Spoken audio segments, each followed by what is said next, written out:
Yeah! Ladies and gentlemen, boys and girls, cats and kittens, holy cow!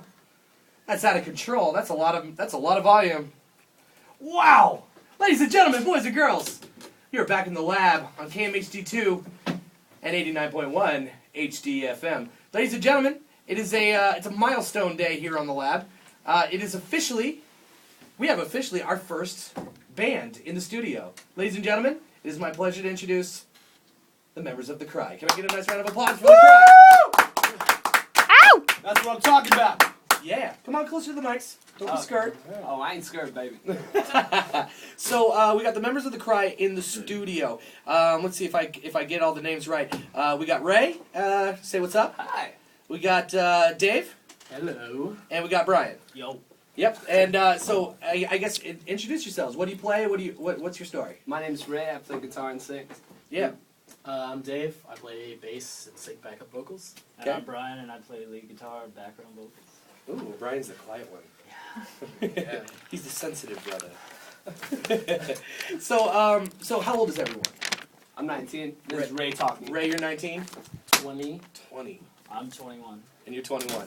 Now, so that means that when you guys go out and play, you guys have a drummer too, right? Yep. How old is he? He is 18. He's 18 as well. Yeah, so we have the 18, 19, 20, 21 thing So- going for us. So that means that only one of you can legally drink in a bar.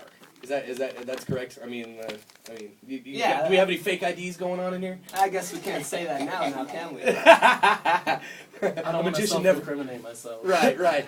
Now, why don't you guys talk a little bit about what it's like being underage and playing in bars?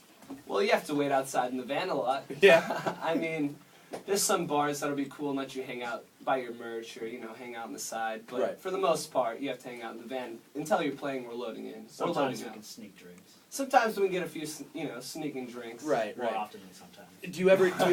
Do they ever just not card you and just treat you as such? Like, It's been a here's few your nights. drink Yeah, tickets. every Yeah. once in a while, it's pretty fun when they do that. It seemed more on tour. Do you guys bring your own booze for the band for the wait? For the Of most course. part, Just yeah. in case. But what are some things you guys like to do when you're waiting? You're not inside. You're having a good time. You got to be outside having a good time. Keep staying amped for the show. So what's some things you guys like to do in the van? We pretty much just walk around the parking lot and smoke cigarettes. We go in the van. We look for as many underage girls as we can find. Right. We bring them into the van. Then we do our vocal warm-up. Just so they can know we're not playing around. Then we do that. Then we kick them out of the van just so we can play the whole, catch and release game. Then we go play. We bring them back in the van, go back to my parents' house. Right. Oh, And then we party. yeah, because they have the heat on at the parents' house. You know that it's not going to be a cold place. You know there's going to be food in the fridge. We're lucky. if you're lucky, right? Now, you guys have toured around a little bit. Where's the furthest you guys have gone? We went to L.A. I guess that's the furthest. We went on a West Coast tour for 10 days or so. Now, I can only imagine what it's like. What happened when you 4 kids are in it? Did you guys have a van, or was it like a We have the Subaru Crymobile. Outback? Oh, what is it? The Crymobile. Oh, the Crymobile. Which is a, It's a Ford. it's just like a Ford beast. van. I just imagine this van, kind of like not unlike the Turtle Wagon from the Ninja Turtles. It has Gatling guns that come out from the side. We're still working on that. If somebody's following you too close, you pull a lever and oils just goes to the street and it just makes the car go everywhere. If it's not, you need to work on the We wacky gags. throw water bottles and piss at people. You do with what you can. But with that new freedom, going outside of your hometown, 18, 19, 20-year-olds, you know what I mean? Why don't you tell us, what it's like? It must be like a kid in a candy store if, the candy store had drugs and women. Basically, Lots of drugs. it's just a party on wheels.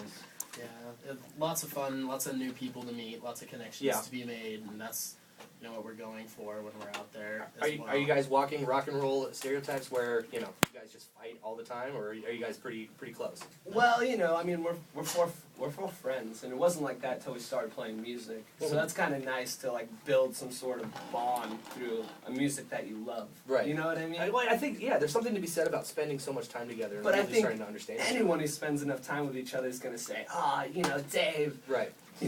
you know, or oh Brian, you smell like socks, you know, or something, you know. There's gonna be something with everyone. Or we got each other's backs. It's really great having that comfort. Oh man, and knowing that. Because if you don't have each other, you know, what do you have once you hit the big time and all those people start, you know, pulling you in different directions if you don't have that connection? Yeah. You know, why don't you guys tell me a little bit about how you guys met, how you guys formed? Well, it started out with me trying to start a band. That was the Killer Bands, and that I could write. I don't even know now. Sorry. Well, were you guys friends beforehand? No. Well, me and Brian, I guess we were in a band when we were younger. Yeah. But then we broke up because of just. Now you say younger. You're only 18 and 20 now. So like, how young were you? I was about 18 at the time. I was 17.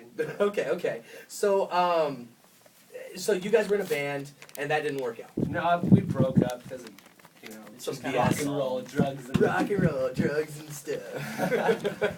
We've all been playing music for quite some time. Yeah, we've all been in bands, and then I started writing songs that were kind of cool, and I thought, well, if there was one person I'd like to play guitar, it'd be Brian, because he riffs.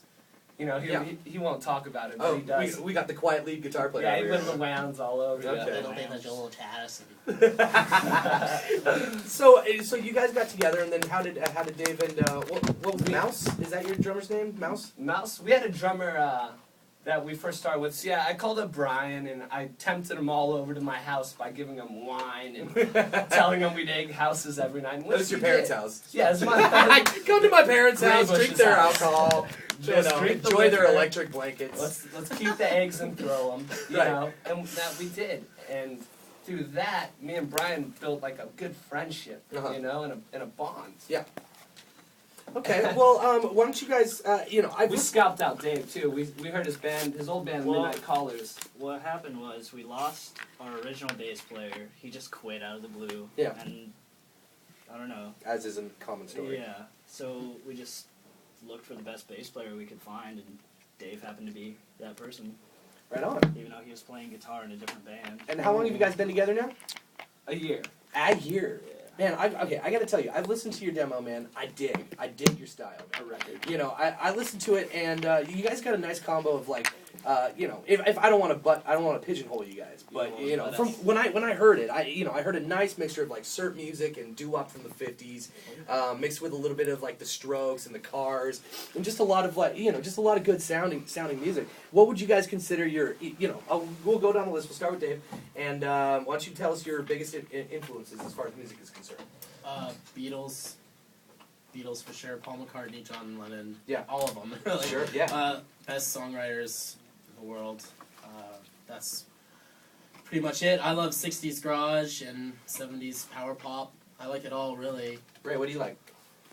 I got a hard on for Mark Bolan, which is, a good thing to have a hard on for, I guess. Brian says that's an understatement. But I have It's so the many... hardest on ever.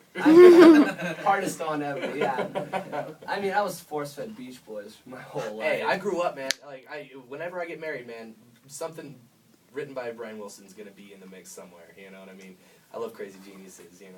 So how about you, man? What's you? I dig a lot of 60s pop, some Herman's Hermits, Beatles, of course, and then I've been digging on some glam, like 70s, like Sweet, Right. and T-Rex. Right. Yeah. Absolutely.